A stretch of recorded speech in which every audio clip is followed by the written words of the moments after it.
Hello বন্ধুরা, আসসালামু আলাইকুম। পাপড়ি মাশরুম অ্যান্ড অ্যাগ্রো ফার্মের পক্ষ থেকে সবাইকে শুভেচ্ছা। আশা করি সবাই ভালো আছেন। একজন শ্রদ্ধেয় উদ্যোক্তা জানতে চেয়েছেন তার মাশরুমের পাতা ভেজা থাকে, এর কারণ কি বুঝতে পারছেন না।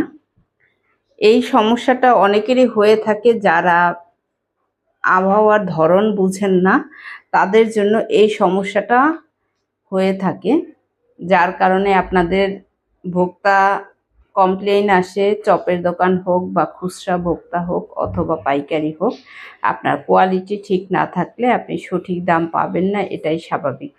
যখন অতি বৃষ্টি হবে অর্থাৎ নিম্ন তাপমাত্রা হবে, তখন কিন্তু বাহিরের পরিবেশটা ঠান্ডা ঠান্ডা থাকার কারণে মাশরুম কিন্তু সে পরিমাণ পানি টেনে নিতে পারে না, যার কারণে অনেক সময় এমনও হতে পারে আপনার 2 দিন বা 3 দিনে বড় পাতাগুলোতে পানি স্প্রে করা হয়তো বা লাগবে না।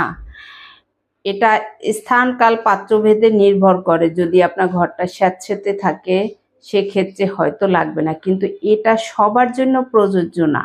অনেকেরই আছে তার হাউসটা একেবারেই শুষ্ক বা শুকনা অথবা টপ ফ্লোর অথবা উপরে, তাদের ক্ষেত্রে কিন্তু পানি স্প্রে করতে হবে, তবে পরিমাণ খুবই কম। তখন এই ধরনের স্প্রে অর্থাৎ শুধুমাত্র কুয়াশার মতো যে পানি স্প্রে হয় সেই স্প্রেগুলোই ব্যবহার করতে পারেন, তাহলে এই ভেজা ভেজা ভাব থাকবে না। তবে আপনাকে অবশ্যই খেয়াল রাখতে হবে আপনার স্থানকাল পাত্রের সাথে আবহাওয়ার যদি এমন হয় যে আপনাকে পানি স্প্রে করতে হবে না, সেটা শুধুমাত্র বড় পাতার জন্য। ছোট পাতা আপনার যে পরিবেশেই চাষঘর হোক না কেন, ছোট পাতাতে অবশ্যই পানি স্প্রে করতে হবে। কিন্তু বড় পাতাতে যদি প্রয়োজন হয় এ ধরনের স্প্রে ব্যবহার করবেন, তাহলে পরিমাণে বেশি পানি স্প্রে হবে না, জাস্ট কুয়াশার মতো পানিটা স্প্রে হবে, তাহলে ঝুঁকিটা থাকবে না বা পাতা ভেজা ভেজা থাকবে না। অবশ্যই এটা খেয়াল করে বুঝতে হবে যে আপনার জন্য কোনটা প্রযোজ্য।